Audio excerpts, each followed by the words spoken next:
Good afternoon, everyone. My name is Joanne Fields, and I am your moderator for tonight. And tonight we have a continuation, a discussion on how to stop Asian American Pacific Islander hate. When you hear AAPI, do we realize what that actually means? It's a very loaded title because when I ask you who is Asian, who do you think of right off? It may be Chinese, Japanese, Vietnamese, Lao, Thai, Hmong, Cambodian. In the Pacific Islander community, we have our native Hawaiians, we have Samoan, we have Tongan, we have Chamorro, and more. So when we say AAPI, there are so many people that are included in this label. But more often than not, when we have these discussions or when actions are taken for policy changes, we usually do not hear from the Native Hawaiian and Pacific Islander community. So tonight, we would like to focus on just that. We want to introduce you, if you do not already know, who our community leaders are. There are many community organizations, halaus, initiatives that are headed by the Native Hawaiian Pacific Islander community. So we want to take this opportunity to get to know each other, to learn what is the definition when we hear API or AAPI. And I also want to drill down that there are people in the Philippines. There was a community leader when I had posted, who is PI and API? And someone said, Philippine Islands, PI. And we're like, no, it's not, because the Pacific Islander community is representative of the Polynesian, Micronesian, and Melanesian communities, which does not include the Filipino community. We also know that there are interracial marriages, that there are histories with the military that have us on a base, maybe in Guam or also in Hawaii, but that does not give you that bloodline. So when we talk about the Pacifica or Native Hawaiian Pacific Islander community, we are talking about communities that include, again, Polynesian, Micronesian, and Melanesian communities. And again, tonight you're going to meet a few of our leaders. They will also share their affiliations and the mission of their organizations. And then we will move in the direction of how we address and combat API hate. And again, one of those ways is to educate our community on who we are and what we stand for. Many times hate stems from fear of not knowing who you are or what we stand for. So we want to dispel any myths, be crystal clear who our representatives are, and more importantly, to learn who your neighbor is. We are all neighbors. We may be co-workers. We may go to the same church or grocery store. We may even go congregate at the festivals and celebrating our culture. As we approach May is Asian Pacific Islander Heritage Month. So it's very timely we are having this discussion, and to make sure that we are inclusive of all, because we hear equity, inclusivity. We want to be included. But when the discussions start to happen, we look around the table and we're like, hey, we don't have the Pacifica voice here. We don't have the Filipino voice here, or the Japanese, or again, the AAPI community is very large, and we really appreciate you tuning in today so that we can have the discussion with you and celebrate our culture and heritage. And while I have your attention, if you are watching live on Facebook, if you would, please click the share button and we'll even have further reach. You can share it on your personal profile, or you can share it in your Facebook groups or pages, and that will help also get the word out of tonight's discussion. This is also streaming live from the San Diego Union-Tribune's website page. We appreciate their partnership to, again, deliver this teachable moment for the whole community. This isn't just for us in the AAPI community. This is for all of San Diego and even beyond. We've received inquiries from different states, different colleges that are telling us they appreciate this discussion. So again, we welcome you tonight for the Stop AAPI Hate Summit, virtual summit. And tonight we are discussing who is PI in API. So without further ado, if you would please, our panelists, please introduce yourselves, your name, your title, and your affiliation. And we'll start with Ms. PIFA, Jules Mendiola Silva. Hafa. My name is Juliana Mendiola Silva, and I am this year's Miss PIFA. I represent San Diego. I am of Chamorro descent.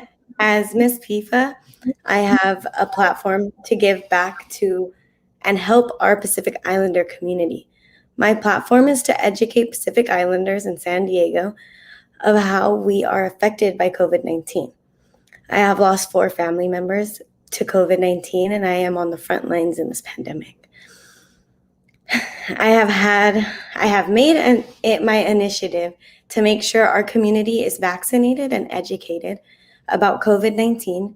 Just like I don't want to lose any more of my family members, I would not want you to mourn over your family members. I have partnered up with Joanne Fields, Tana Lapule, and UCSD to conquer these endeavors. And we have been able to participate in 4 vaccine sites at the First Samoan Congregational Christian Church of San Diego, the City of Hope Church, the Sons and Daughters of Guam Club, and at the St. Mary's Parish in National City. I want to say thank you for everyone that has helped me make this vaccine site possible, all the vaccine sites, actually. And I want to say thank you for PIFA, because without them, I would not be able to have a platform and I wouldn't be able to make our community safer. And I want to say thank you to PIFA as well, because I met my aunt, Moana.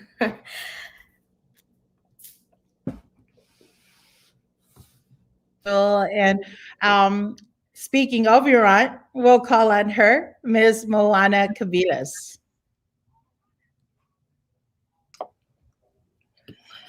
Aloha, hafade, talofa, malo alale, bula vinaka, ola, and the many languages of Pacifica. I greet you, o moana ko'u inoa. My name is Moana.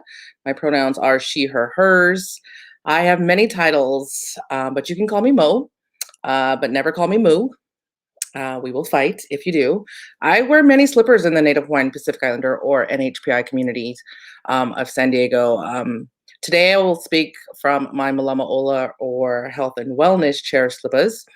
As the Malama Ola Chair of Ahahui Kivila Hawaii o San Diego, I am tasked with helping to support our organization mission as it relates to the health and wellness of our community. But what does that look like when we talk about organizations that serve the AAPI community? Those are questions we really need to ask ourselves, and we really need to take action. It is not enough for us to sit back and just question. We have to be able to do. We have to be willing to do.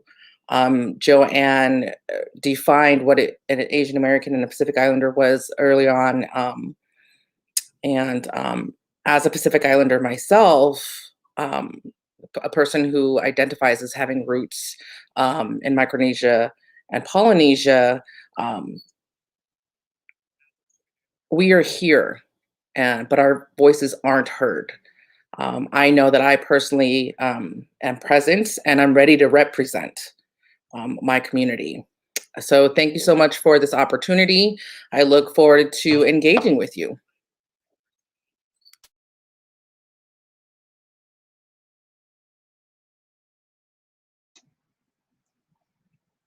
You're on mute. I was just checking if you were paying attention. So we are moving on to Queen Kiki Sotoa Salia, Director of the Taupo Samoa. Yes. Thank you very much for inviting me here to be a part of this conversation this evening. Just want to say fatalo fatu to all of you, and thank you again for having me. I am the director and owner of Taupo Samoa Polynesian Dance Troupe here in San Diego, and former president of the Samoan Community Council for many years, also member and director of the Pacific Islander Festival Association for many years, also involved in other community outreach campaigns and efforts throughout many, many years here in San Diego. But my main focus and goal to be here is just to be a part of this conversation and to contribute in any way I can.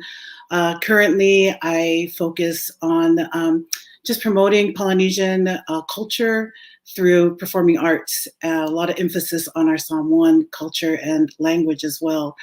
So anything that I can contribute to this conversation, I'm very blessed and honored to be here. So thank you for having me. Thank you for joining us, Kiki. And next, we have Dr. Marlena Wolfgram. Please introduce yourself and your affiliation. Hi, thank you, Joanne, for the introduction. My name is Marlena, and I'm actually a graduate student who just recently defended her dissertation on the navigation of Pacific Islanders in STEM. And so I actually come from a very scholarly research perspective, because I'm kind of interested in looking at breaking down or disaggregating AAPI. So what I've noticed as I was researching Pacific Islanders, there was not a lot of data. And once the data was disaggregated by one of our own San Diego people, Dr. Dina Maramba, once that was broken down, we were able to see that Southeast Asians, along with Pacific Islanders, have the highest high school dropout rate. We also saw that there was low enrollment in college, and those that did go to college, more than half of them did not graduate college. And so what I was doing, I'm kind of like on the research level of kind of like, we need to start picking up these numbers and disaggregate this data, because we have been underneath the Asian Americans, which has really masked a lot of the underrepresentation of Pacific Islanders within higher education and STEM. And so that is really where I'm coming from, and just kind of adding what's in research and what's not in research, and just kind of having a voice. I'm also interested in, I'm one of those people that goes on campus and I'm like, oh yeah, you're AAPI. Oh yeah, let me see if there's a PI on campus. Because I want to know, are Pacific Islanders being represented, or if their voices are being heard? And on San Diego State, not so much. I remember showing up and it was just, a lot of Asian Americans, and I do not hate Asian Americans for that point, because we have been together so much. I've had to always work together with them. But what I see is just a lack of representation and support for Pacific Islanders on campus. And so that's where I'm coming from. I'm hoping to bring Pacific Island studies to San Diego State. They have Filipino studies, they got Asian American studies, but why do we not have Pacific Island studies when we have a large NHAPI community here in San Diego? So that's really where I'm coming from. So I guess you can say I'm kind of representing San Diego State, but also as a community member, how can my research impact our community as well? So thank you. I'm just grateful to be here. Thanks. Thank you for sharing your time, and also making that connection with the community at large. Again, people only know what they know. So this is a great teachable moment on initiatives that we can start together, so that there is a better understanding of what is lacking, and if we're actually moving the needle. When we hear there's a large high dropout rate, when we hear there are a large number of cases of COVID-19, but where in the community? Because if without the disaggregated data, it could be in the Samoan community or in the Chamorro community, or is it okay in the Japanese and Chinese community? So again, it is a very loaded title. So thank you for contributing to the conversation tonight. And then last but not least, King of the Hill, we have Felix Sapan, the Islander Elevation. Hafade Tarasamzu. I'm Felix Sablon, president and founder of Islander Elevation. It's a CBO, or community-based organization focused on advancing the value of Pacific Islander professionals in the U.S. workforce and supporting Pacific Islander businesses nationwide. I'm also a leader at the Center for Creative Leadership, which is a top global provider of executive leadership development, where I oversee 129 states in Western Canada. The focus there is to really create human-centered experiences that ignite transformational change for the organizations and for the society at large. I'm a native Chamorro from the island of Guam, and I spent the last 15 years of my life advocating for API communities. So I'm very, very honored to be here to start the conversation and contribute in any way I can to.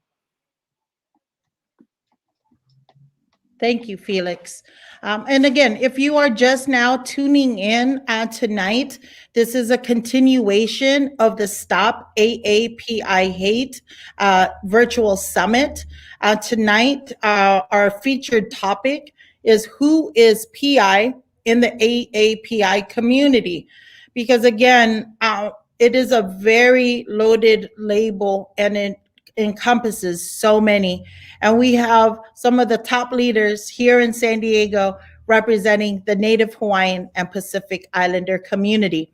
And if you're just now tuning in, please click the share button so that your network, whether it's on Facebook or on Twitter, you can share the discussion.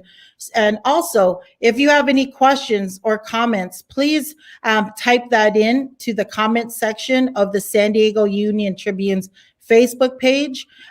We will try to monitor those questions, and you can contribute into tonight's conversation. So we all have now introduced ourselves. We are missing Auntie Denise Duduet-Meyer. She would have been on the panel tonight. Unfortunately, she has a family emergency, so our prayers go out to Auntie Denise. So to our panelists, again, we would want to start our discussion on how to combat AAPI hate through education. And we first started with the introduction so they can learn how our communities contribute into AAPI. But would you like to share the mission of your respective community or the work that you may be working on for disaggregated data? How can we combat AAPI hate, whether it's through the mission of your organization or initiatives that you may be working on? And again, we're just having a friendly conversation. So would anyone like to start? I thought Moana was going to hit the button. All right. Moana, okay. Well, again, my name is Moana, and I'm the Malama Ola Health and Wellness Chair for Ahahui Kavila, Hawaii, San Diego. We are a Hawaiian civic club here in San Diego. We've been around for quite some time. And so when I talk about education, I'm going to do it from the lens of health and wellness. And so I talked a little bit, or somebody talked a little bit earlier about disaggregated data. And for those that don't know, when we talk about the statistics within our healthcare or access to healthcare, specifically for our NHPI communities, we need to bring up that word, disaggregated data.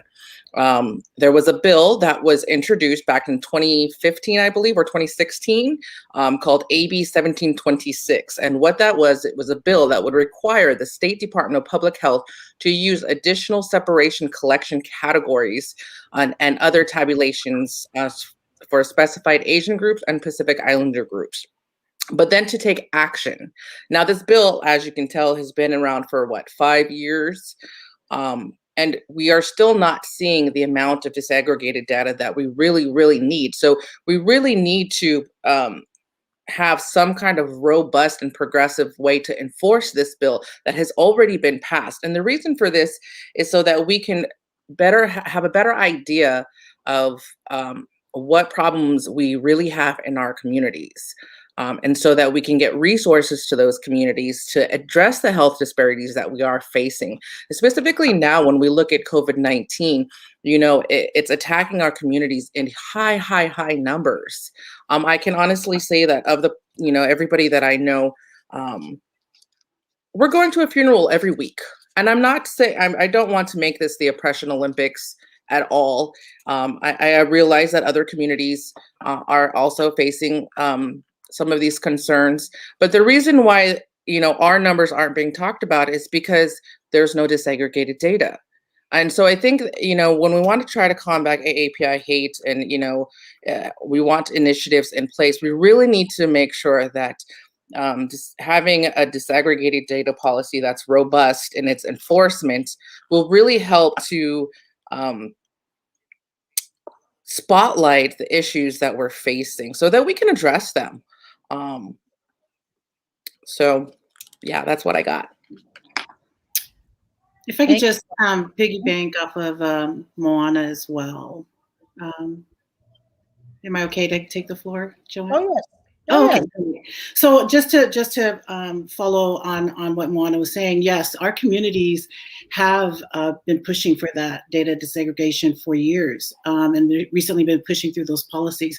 And I know they're not just myself as a face and a person here in this conversation today, but we have quite a few other community leaders who have been really pushing a lot of these policies, a lot of these efforts in order to bring the same goal and trying to really identify who we are as Pacific Islanders. Because although we are grouped, which if everyone listening in today don't know the difference between the Asian American Pacific and Pacific Islanders, there is a difference, even though we're all grouped together through different avenues, whether it's funding or resources.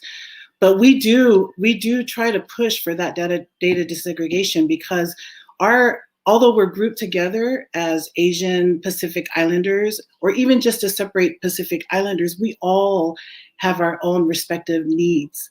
You know, we have to identify because our way of life and just the way we function in our families and in our communities, our needs vary from community to community. And I think that's important. I know this has been a push for years, and it's still something that we still haven't, I mean, at least correct me if I'm wrong, because I come from the old school of the community leaders, and I know there's plenty of people that are still pushing, you know, for our people in our community today. And there are up and coming community leaders as well who are more equipped to give more accurate data for today's time, currently for the present time.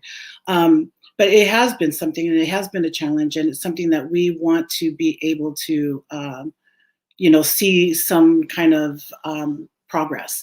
And then just kind of go back to something that you had mentioned earlier, Joanne, about everybody identifying and knowing the difference. I think for a long time, this has been something that we've been pushing for a long time. And then when we come together in a forum where our other Pacific Islander brothers and sisters to come in and be able to be a part of conversations where it's needed. And I think a lot of it comes from lack of resources, lack of information, lack of knowledge, you know, just lack of knowing and information, education, just to understand what's really going on so that we can have our voice and to step in for that. And I know there's some progress, but I feel like throughout these past years, we need to see some results for the efforts that have been made from everybody. Just wanted to piggyback off of what Moana was saying as well. So, if I could piggyback on the two piggybacks, if that's okay. We got a full horse up in there. Yeah, no, good. A little piggy. I think think something that's very important that Kiki had mentioned about the work is there's been decades of our community leaders that have come before us that was starting this work and getting even Chamorro, Native Hawaiian or Samoan, on some basic forms, and it was a slow process to even get that. In 2014, a group of Islander leaders put together a community in contrast disaggregation report that really kind of helped highlight some of those things. But as it relates to kind of what we can do, and if our fellow Pacific Islanders are here listening, is be counted in every form possible. If you see that there is an option to kind of be acknowledged, to be counted, take active role in that. In the Community of Conscience report, which was issued by the actually AAPI is the group, but it's Community of Conscience report. You can find it online. There were so many disparities, even in just in health disparities and college completion, and it was not even complete data because we were pulling it from all different places that we could find anything. And so, but there's something that was said by Tana Lupule. I'm gonna share in that beginning stages was, if there's not a table for us, make one and invite others. And that means stand up and be a part of it, whatever organization you're in, whatever capacity of influence you have. Stand up and make sure that people know that you're there, and share that cultural value to the larger group.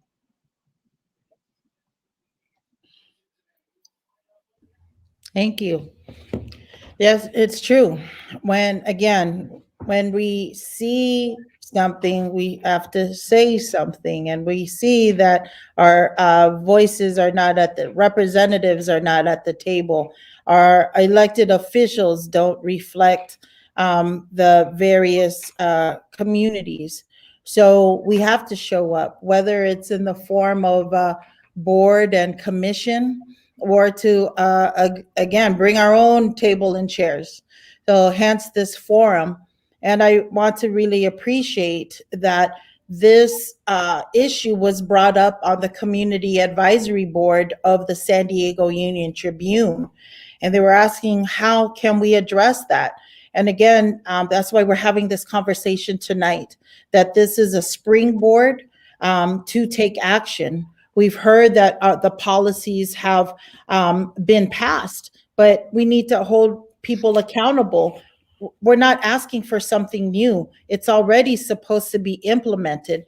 Therefore, it needs to be held accountable. So if it's a state policy, then it's the governor, Senate, and state assembly. But it's up to us to tell them this is already in place. And again, we need to take action together, because as a collective voice, then we can move the needle. Do you have any comments to share, either Ms. Piva or Dr. Wolfgram?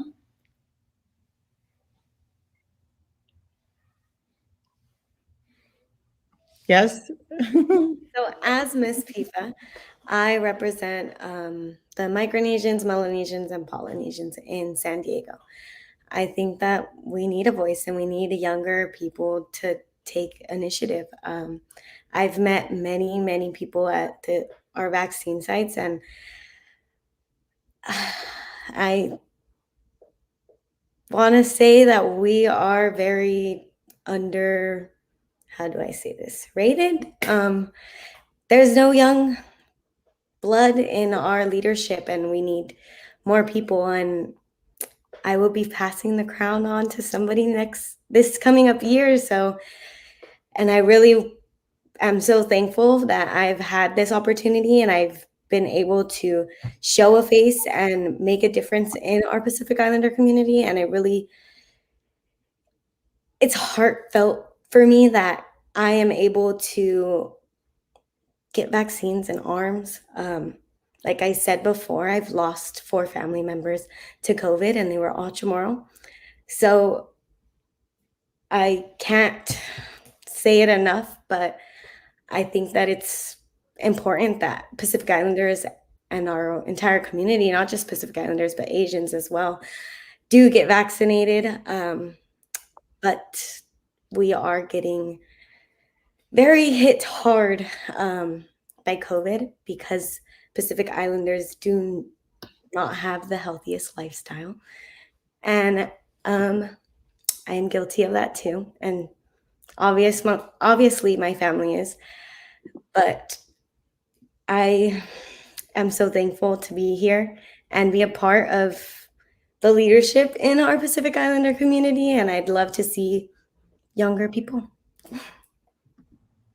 Well, thank you for being that role model that despite your age, you have a voice, you're using your voice, and you're amplifying the Pacifica voice to get vaccinated. So we know we have another event coming up. I believe that's on May 15th, back at the Sons and Daughters of Guam Club, right off of Willie James Jones, just north of Lincoln High School, where they can meet in person. If people are young people, especially since we're on social media, if you find yourself wanting to say something and you want to join Jules and in her mission to get more young people involved, please reach out to her. She will be there May 15th.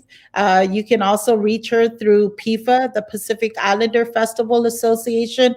This is the very reason why we're having tonight's discussion, to learn who are the community leaders are in the Pacifica, Native Hawaiian Pacific Islander community, so that connections can be made and advocacy can continue to grow.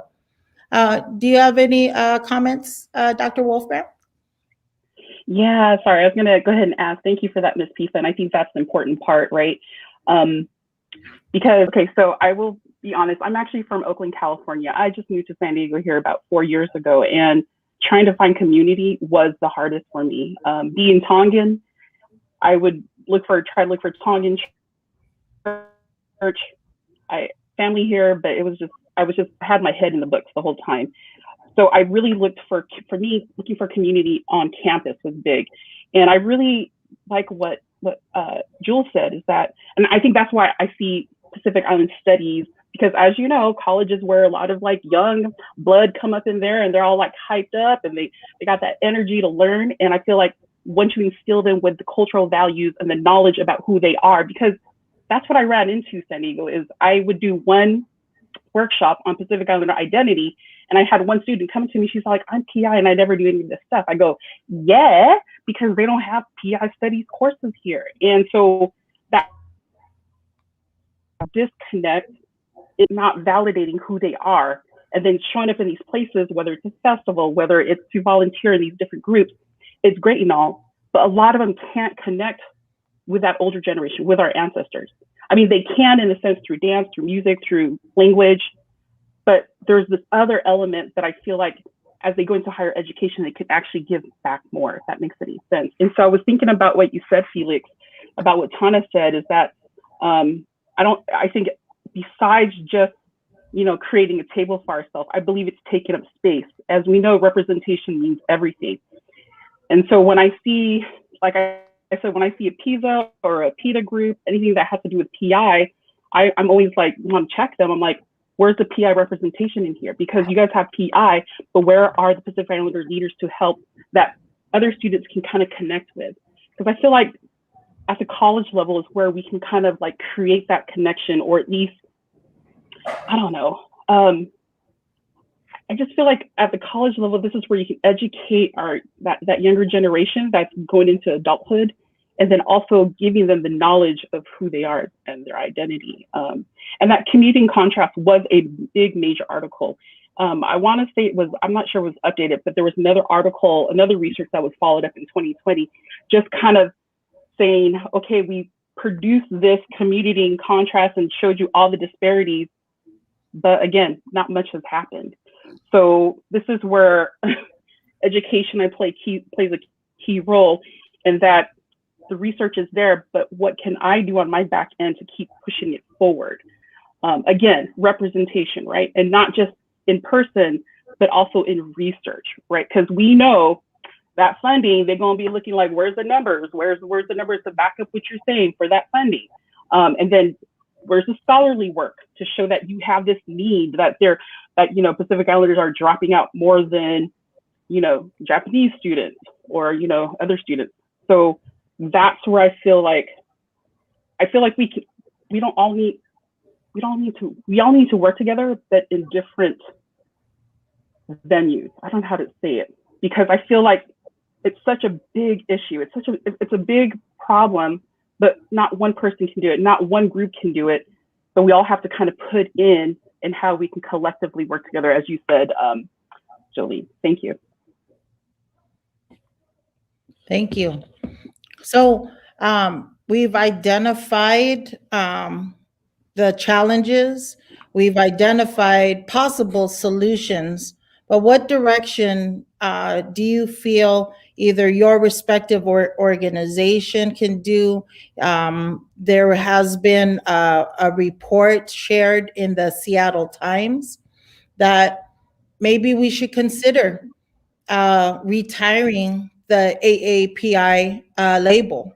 What do you think about that? So that we are desegregating ourselves, so that there is a focus when we say Pacifica, when we say Native Hawaiian, Pacific Islander, and also South Asian. The South Asian community is included in Asian American, and that's very diverse in itself. Sri Lankan, Bangladesh, Pakistani, and so many more.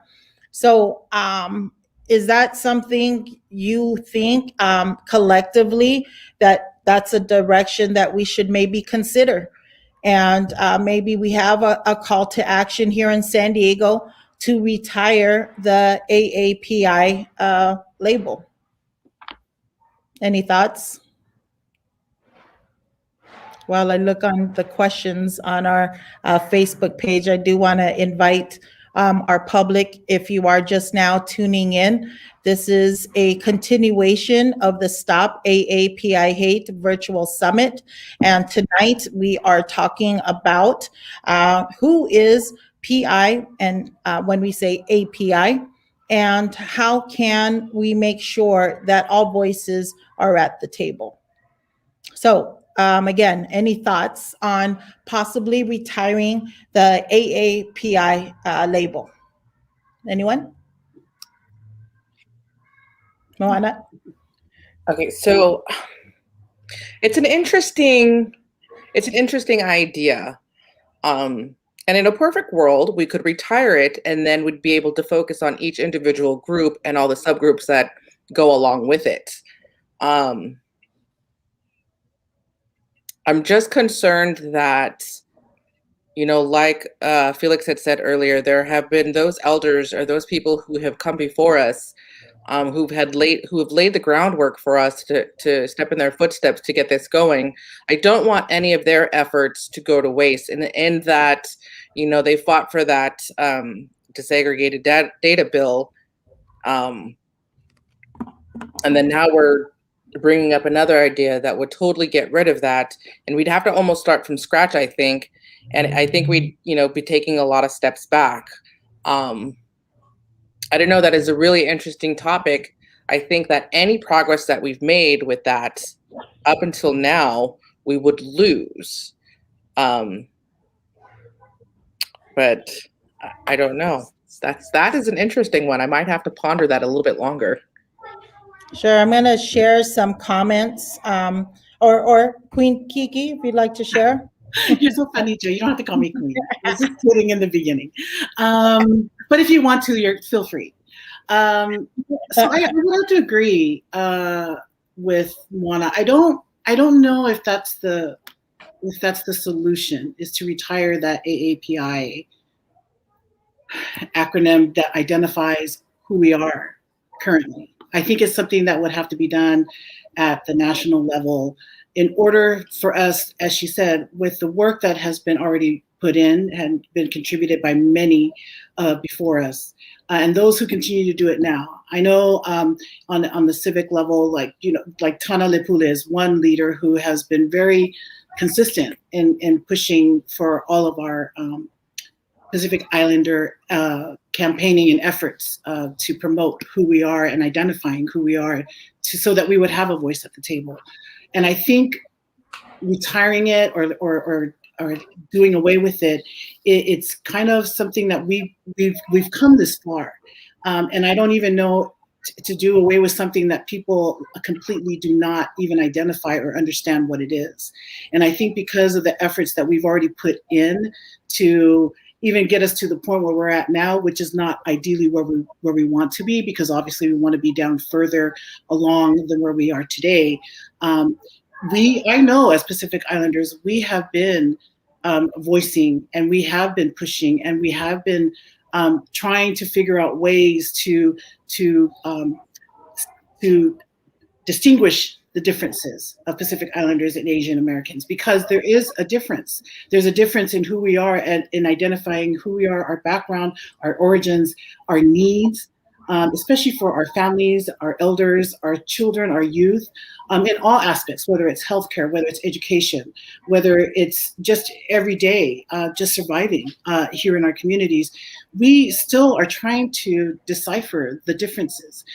And as Pacific Islanders, we 100% support our Asian American and Asian Pacific Asians brothers and sisters, especially with a lot of that's been happening with the hate crimes that have been happening throughout all of our nation. And we are supportive. We want to be there to support them and help in any cause that we can. At the same time with that, because I know that was the topic that has brought us here today, we also want to be able to continue the work and find some kind of progress and have results in identifying, so that when we do away with and separate, that it's a solid, it's solidified.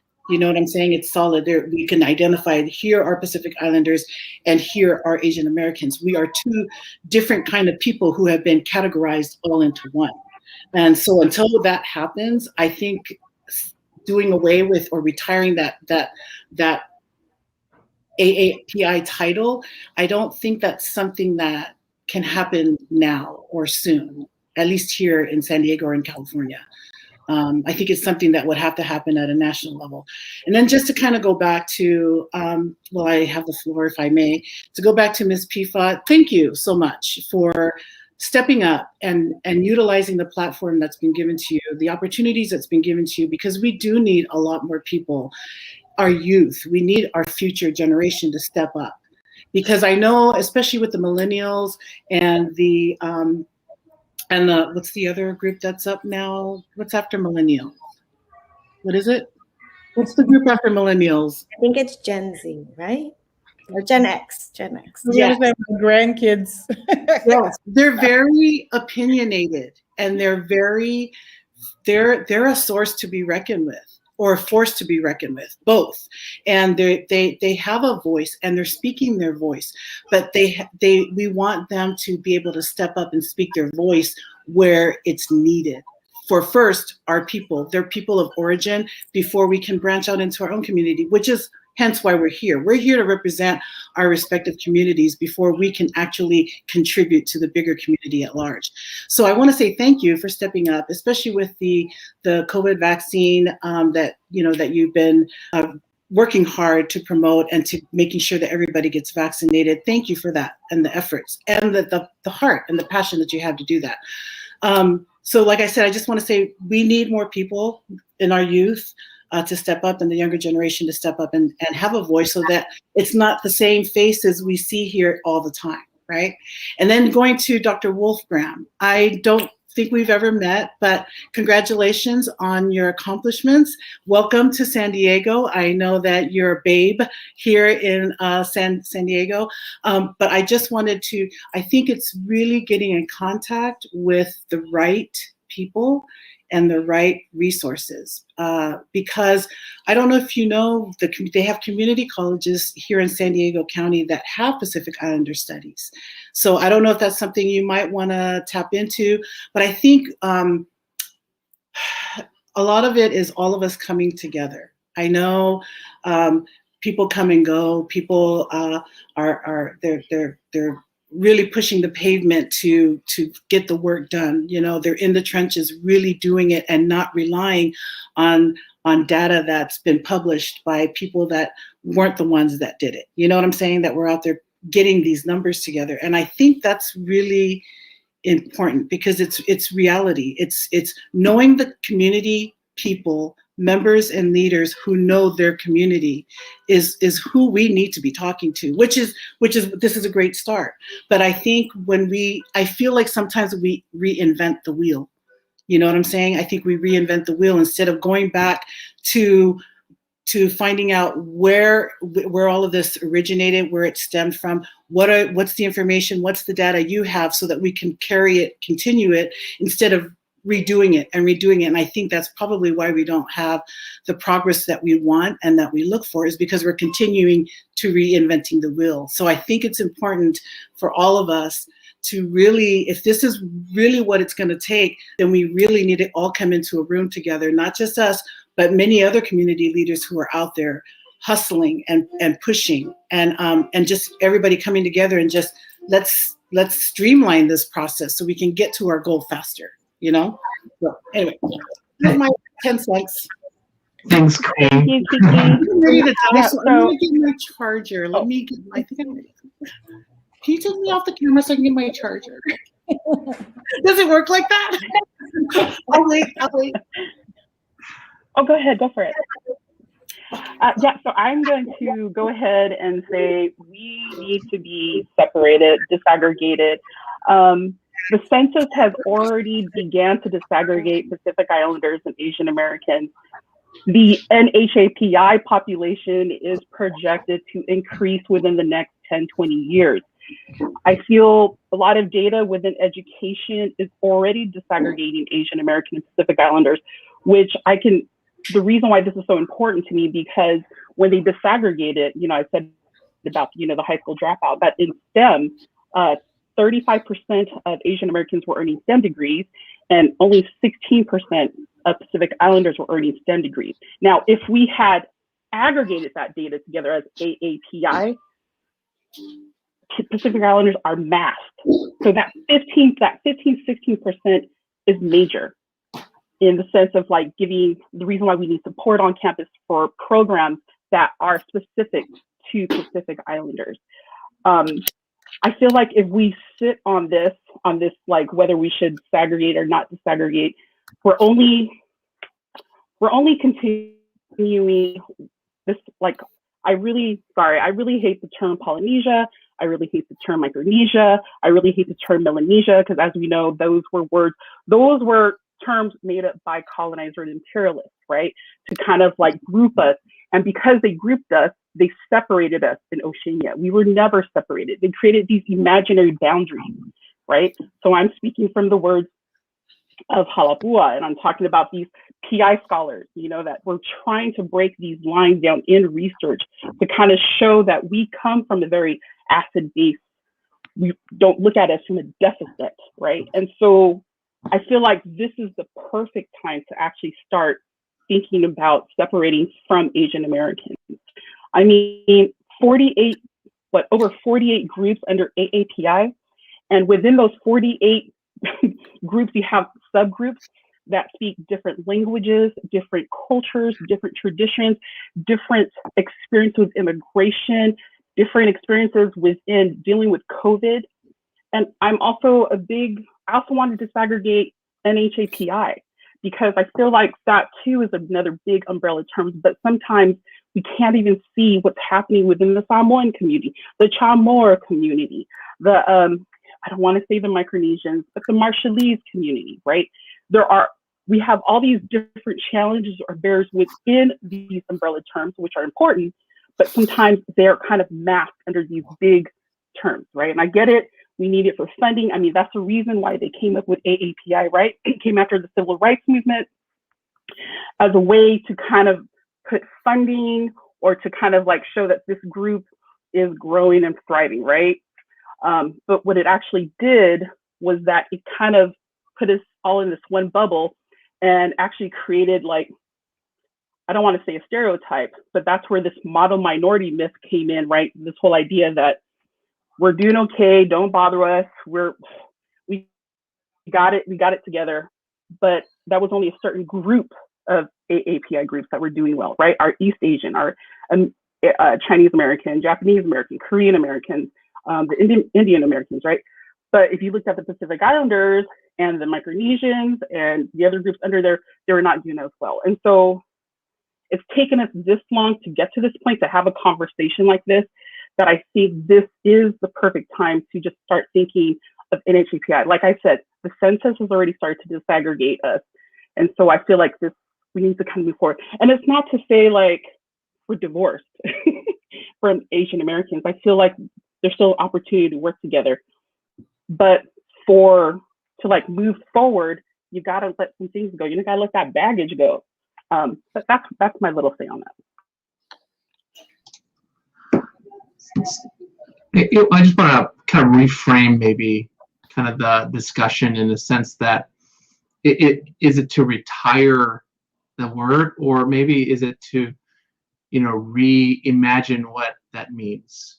And I think what we haven't, at CCL, the Center for Creative Leadership, the definition of leadership is it's a social process, meaning it's the way you socialize kind of identity, or socialize different things around in your environment to kind of create some direction, alignment, and commitment.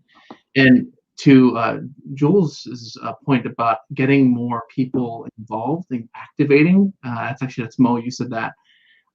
It's about acknowledging that every single person, every single AAPI or Pacific Islander is a leader of one, and that there's a social responsibility to bridge those gaps in every interaction you have. And I think what our community does very well is kind of stay within our community and share that common bond.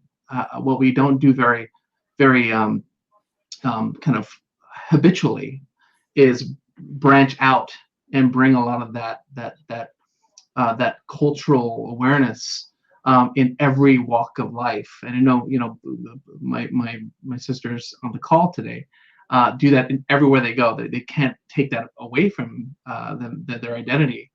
But how do we reimagine what leadership actually means in this community, and the responsibility that everybody has in order to, one, be counted, or two, just be active and bridge some of those cultural gaps, so that people know that we are here and that we're not just active, but we're active contributors and huge contributors to the San Diego community. So just wanted to add that. Hopefully that kind of frames up a little bit differently kind of the question, maybe, Joanne.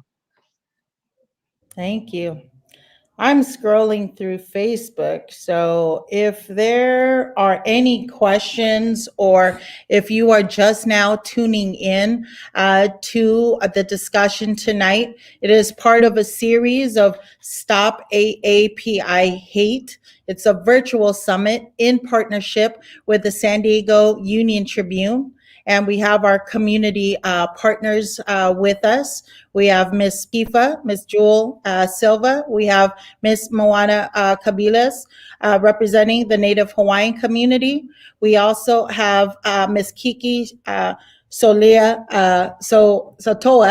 representing the Samoan community. And we have Dr. Wolf Graham representing the Tongan community, and Felix Sablan representing the Chamorro community. So thank you for tuning in. And again, if you have a question that you would like to ask any of the panelists, please type in your question on the Facebook page of the San Diego Union-Tribune so that we can read it out and we can share it with the panel. And as you can see, there is a comment by Co Camacho stating they love the conversation.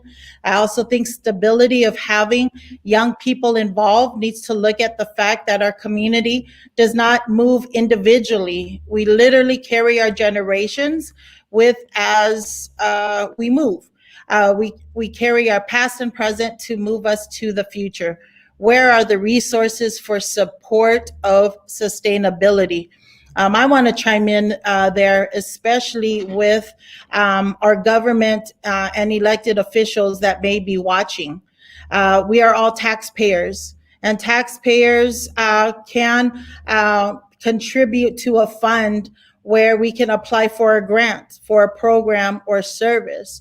And we really need to have that connection so that when we hear equity, that it truly is equal amongst all of our communities to serve a need, to fill a gap here in San Diego.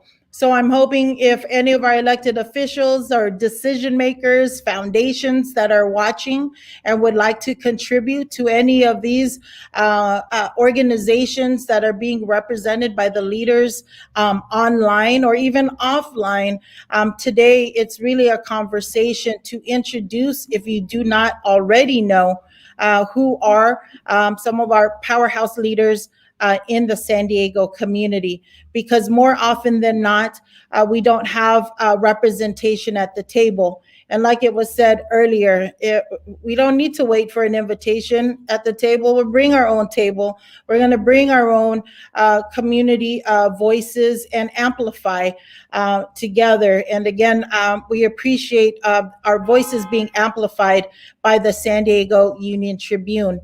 So again, if there are any questions that the public would like to ask us, please post it on the San Diego Union-Tribune's page, and we will go through those comments and see what you'd like to have happen. And resources is one of those questions. Do any of you on the panel have any comments for that, where the resources may be?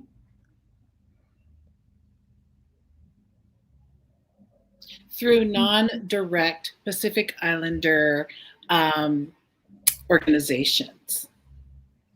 So I know a lot of times there are, we kind of have to look for funding through different avenues, all categorized and targeted towards Asian Pacific Islanders. But do we actually have resources that are targeting specifically for Native Hawaiian and Pacific Islanders? And I know Native Hawaiian because they are identified and acknowledged in that bigger arena. But specifically, I mean, do I ever see something that's targeted for specifically Samoans? And to use those terms, Dr. Wolfgram, the Polynesian community or the Micronesian community or the Melanesian community, we don't see any of that specific to target those communities, so I think that's one, is that we're kind of all grouped in together. So by the time we realize or understand or become aware of some of these funding resources, they've already been exhausted or they've already been distributed or utilized through other Asian American organizations. Because honestly, in truth, and I don't have the actual numbers, but the Asian American community or numbers outweigh our Pacific Islander numbers by far. And so, of course, when the information is funneled out, the majority is going to see it before the minority, right? So I think a lot of it is just really distinguishing our individual grouping as it is now, unfortunately, Dr. Wolfgram, because that's the way it is at this point. But those are, I think what she had to say was great, but those are things that we want to work towards the future. But for now, to less complicate things, we need to go with targeting specific groups. And I think that's why you don't hear a quick answer. Where are those resources? Where are those resources? Mo, Felix? My response was, sorry. No, please. What resources we're talking about here? If we're talking, financial resources or informational resources, that's where we kind of have to, plug into these community organizations. For instance, if we're talking about COVID-19 resources, anybody can reach out to Ms. Pifa. We also have a Southern California Pacific Islander COVID response team that consists of several different people. But again, it differs depending on what resources folks are looking for. Unfortunately, there is no central hub. I really wish we had like a community center where we could all be in one location. That's my wish list. Just putting it out there right now. But yeah, it really all depends on what resources folks are looking at. And this is why you need to connect with your community leaders so that they can tell you and share with you and, guide you to where those resources are at. And that wish, Mo, might actually be a new business opportunity for those entrepreneurs out there. One of the things I wanted to give a kind of some highlight into, Island Innovation was started in that light was, we found out that $1.4 million of scholarship funds were never used. I mean, what?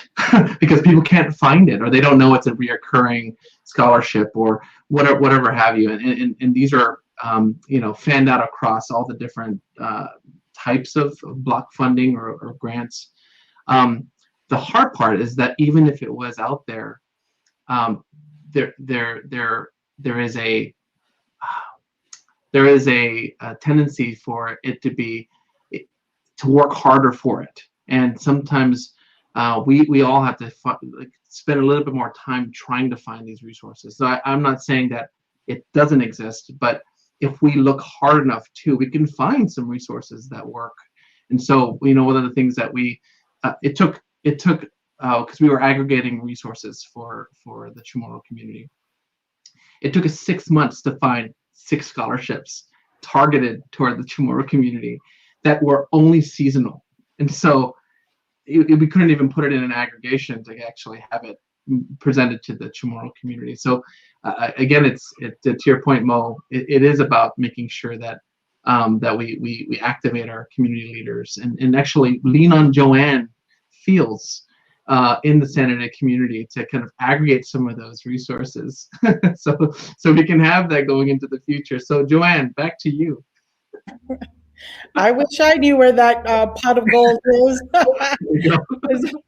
We can't even have our own Zoom call because that costs $2 to add more people. So, but it is the relationships that we have. Again, our community partner, San Diego Tribune, Union-Tribune, to amplify.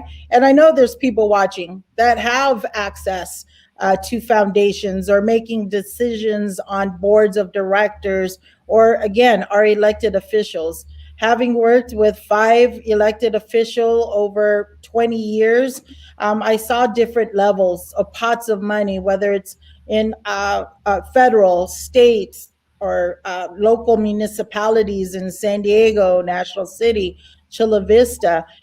It's really making those connections. And again, this is just the beginning as far as the resources that people need to know who the community leaders are. They need to hear what the needs are and not make an assumption of this is what you need and this is what we have for you, versus hearing out, again, the need for support so that our NHPI students are not dropping out of college, and making sure that the supports are there. What are the needs? Is it housing? Is it transportation? Is it tutoring? Is it better counseling? We cannot assume what it is, but to make the connections, again, with the people that are in position. You're hearing it live today. And again, this is only the start, but we wanted to make sure that this is front and center, because nationwide we're hearing stop AAPI hate. And that hate, the racism, comes in different forms. And again, having this forum today to start a call to action to make sure that decision makers that can help can reach out to all of you directly. I want to read out someone who left an anonymous question of, instead of leaving AAPI, how do we renegotiate the terms of our solidarity? So that's another different point of view. that we're not leaving. And I think Kiki tapped into that and had that same sentiment that it has been an effort made by our elders and leaders in the community, that there is an effort to separate but not divorce. not to divorce one another, but to also be mindful. I want to say that we need to be more mindful of who may not be represented at these discussions or decisions that are made with the resources that are in the community. So any comment, Ms. Pifa, that you may want to chime in while we look onto our lively discussion on our Facebook page? There was a comment by Dominic Delos Reyes of UPAC, but we'll hear from you first, Ms. Pifa, if you'd like to chime in. So as the younger generation, I feel like we do need to be separated, but I do feel like it won't be attainable anytime soon. I do support the AAPI initiative, but I do feel like there's more to just Pacific Islanders, and we need a voice. And just letting you guys know, but Miss Pifa is actually a scholarship, and I believe we've given 7 scholarships out this year.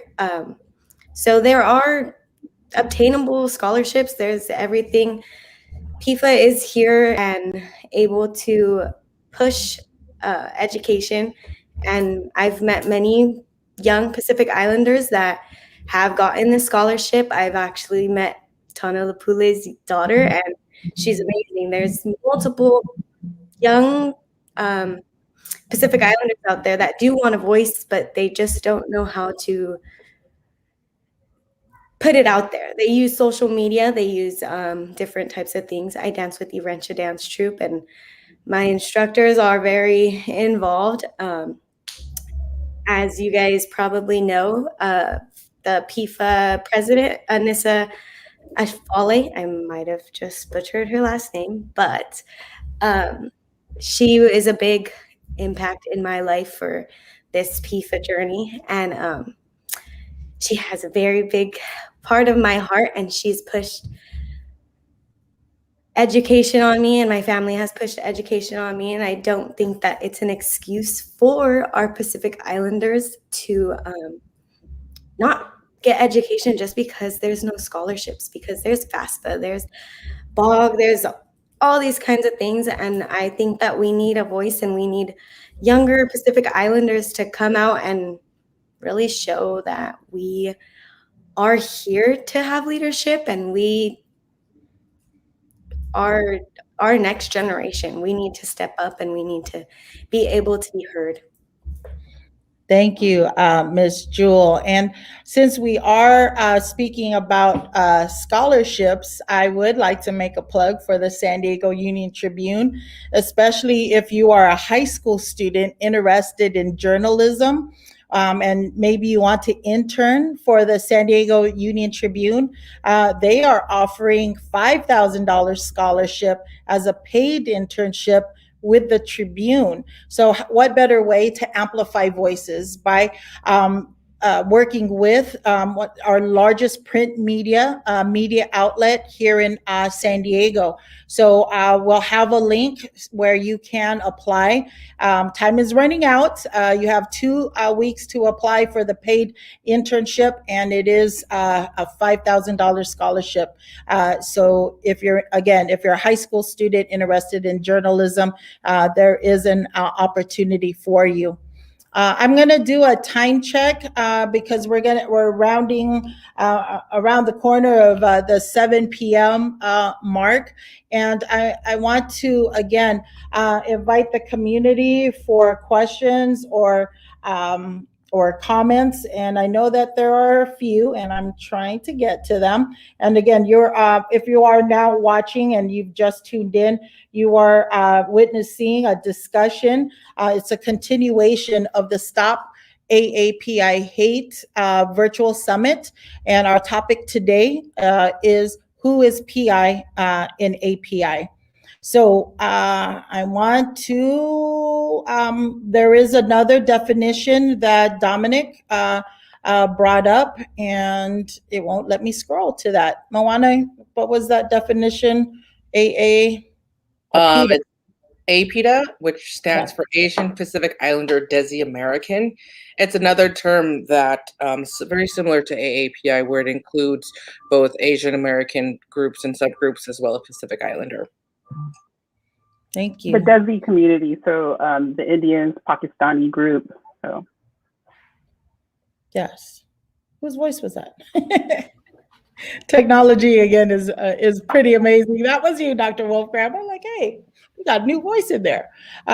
We also have Bleep. Our communities have been doing Bleep the work over the years, and just got 4 years with occasional help from other communities of color. We continue to stay the course until then. That was Tana Lepule. Again, earlier that was Dominic Delos Reyes representing UPAC. So again, we really appreciate the comments, the discussion for tonight. I want to also read a comment from Coral Kenolio. We support our Asian brothers and sisters and always will. We had so many of our kapuna work tirelessly for the separation in the census. It's up to us to get out from under the API umbrella. So again, we appreciate the comments. This is just the beginning. The conversation has already been started, but with the partnership with the San Diego Union-Tribune, we want to amplify the discussion. Or maybe you're new in San Diego and you're looking to connect, like how Dr. Wolfgram was looking how to connect with community leaders here in San Diego. This is one part of the way for that connection. This video will sit live on the San Diego Union-Tribune website, also their social media page. And if you shared it on your network, if you're on Facebook Live, it will also sit in your news feed. So I want to have an opportunity for all of our panelists to share closing remarks. Also to share any announcements of any events that you may have coming up, like we have with a number of organizations that include some of you, but all of you are invited. We know that May is Asian Pacific Islander Heritage Month. And on Saturday, May 1st at the Pyramid Innovation Center, we are hosting a heritage celebration, but also a health and wellness resource fair. Thank you for posting the information. Again, at the Pyramid Innovation Center located at 7310 Miramar Road in zip code 92126. So that's in the north part of San Diego. And we'll be offering free vaccinations. You don't have to have a appointment. We want to thank UCSD Health for providing 200 Moderna vaccines available that day. We have a appointment period between 12 and 2 p.m., but our whole event, it will start at 10 in the morning until 3 p.m. with a special program starting at 11:30. We will have special guests, decision makers like our mayor of San Diego, Congressman Scott Peters, California State Senator, President Pro Tem Tony Atkins. We received confirmation today from San Diego PD, San Diego Police Department Chief Neslight. So again, we have decision makers here. And in education, if you didn't know, newly appointed superintendent of Sweetwater Unified School District or Sweetwater High School District, we have Dr. Moisés Aguirre, among others. So that we say that and share that because as we said earlier, where are the resources? This is where you can connect, share ideas, and people of like mind in other communities. So that is an invitation out to the public. And any one of our panelists, again, if you'd like to share your closing remarks or announcements of any activities coming up.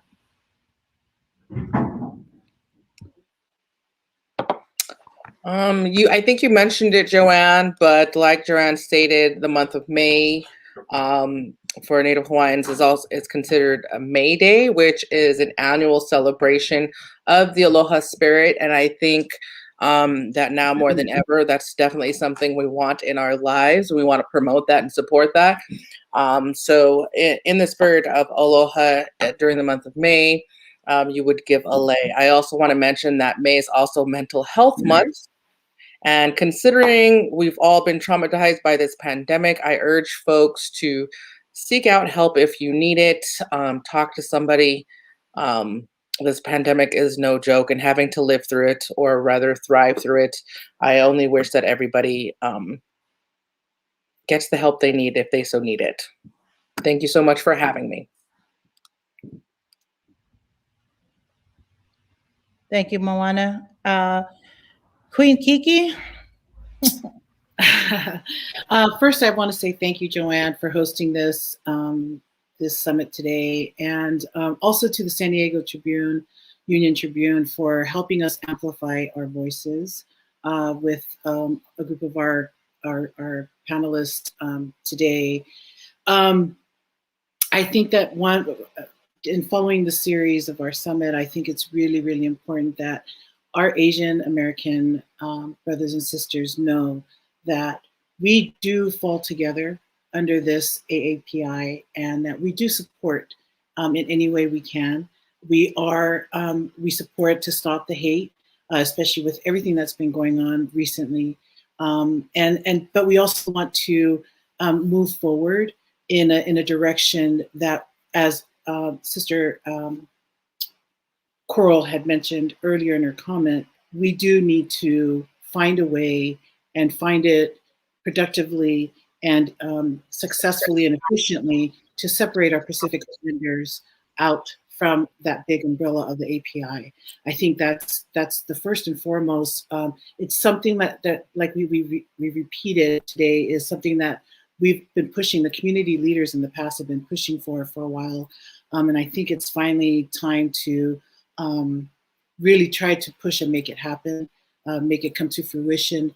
And I know that this is a start right here, letting the San Diego Union-Tribune, allowing us to voice and to amplify our thoughts and our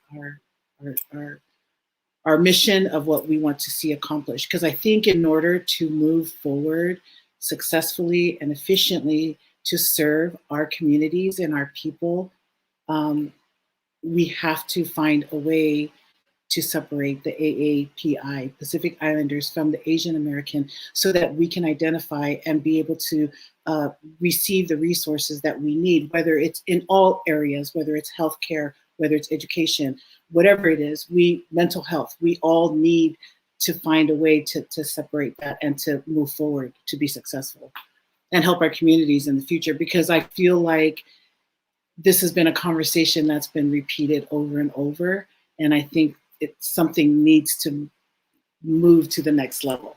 But thank you so much for this opportunity. I appreciate you allowing me to come on and voice and represent our Samoan community.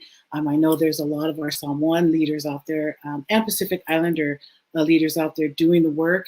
And I want to thank them as well. I know Tana Lipula is one of them, Coral's one of them, who just jumped on today here in San Diego. And I want to thank my fellow panelists today. Thank you. It was good to see your beautiful faces. Good to see you, Mo and Felix and Ms. Pifa and Dr. Wolf Grant. And thank you again for this opportunity. Thank you, Kiki. If I could, thank you, Kiki. Likewise, I share the same sentiment. We don't always come together, especially in this time. So it was nice to see everybody. Some of the closing comments I think would be important after hearing everyone's perspective would be, it is important to bring our cultural values to the front of wherever you're at. I think that's the responsibility of you. stand up in your organization or wherever you are to start kind of the conversation. An NHPI resource group at an organization, create the platform and the action to have that platform, contribute to a better narrative of the value of our community in San Diego, particularly. And that could be as whatever story that needs to be said. And then last is, don't assume that people know. Have those difficult conversations with others, especially the ones that have different perspectives or, may not have the understanding of the different contrasts in our own community. So I just invite everybody who's listening in order to combat hate. And yes, we always support our Asian American brothers and sisters, but our story still needs to be told, and that requires us to have an active voice by just not assuming that people understand who we are and that we're their neighbors, we're fellow executives in the boardroom, we're leaders right next to them. And I think that kind of continues to move that needle in the right direction. So thanks again for having me. Perfectly said, Felix. Thank you. Thank you. Dr. Wolfram? Yeah, can I just echo Kiki and Felix? Geez, you guys said all the good stuff. I just want to go ahead and say again, thank you, San Diego Union-Tribune. Thank you, Joanne. You're such a wonderful facilitator. Panel, you guys are the bomb. This is like my first, and so it was kind of scary. Sorry that my edge came out. I also want to thank our beautiful Facebook, our audience that was out there that were very engaged in the conversation.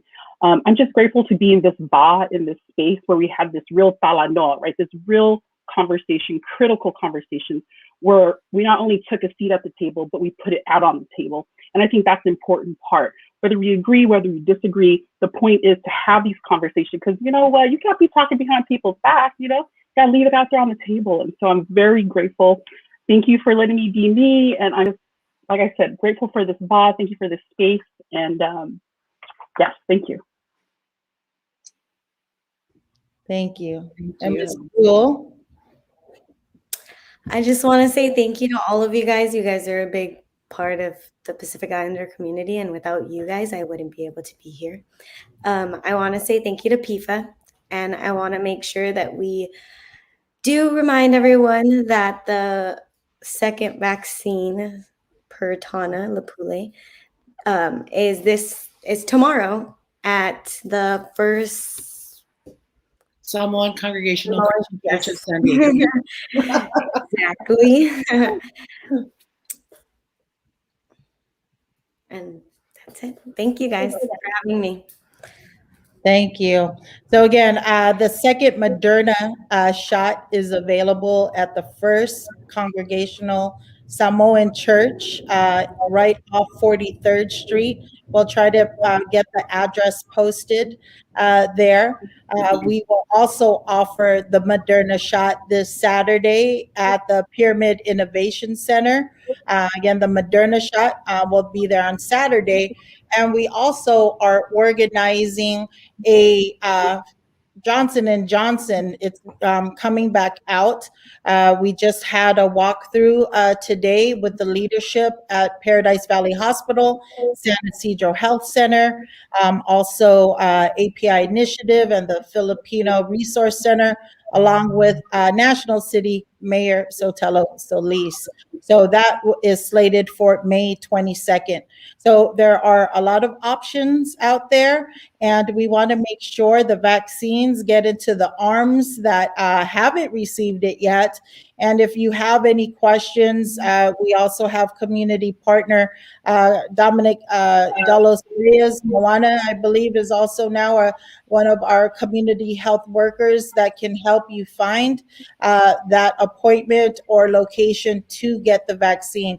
It's all about access. And once we're able to get the vaccines in our arms, we can try to return to some sort of normalcy and again, attend Pacific Islander Festival at Ski Beach, our Island Vibe Music Festival, Pacific Rim. There's so many celebrations that we would love to have, but we have to take that step and get vaccinated and still wear our masks, 6 feet social distancing, and be mindful, wash your hands, wash your hands.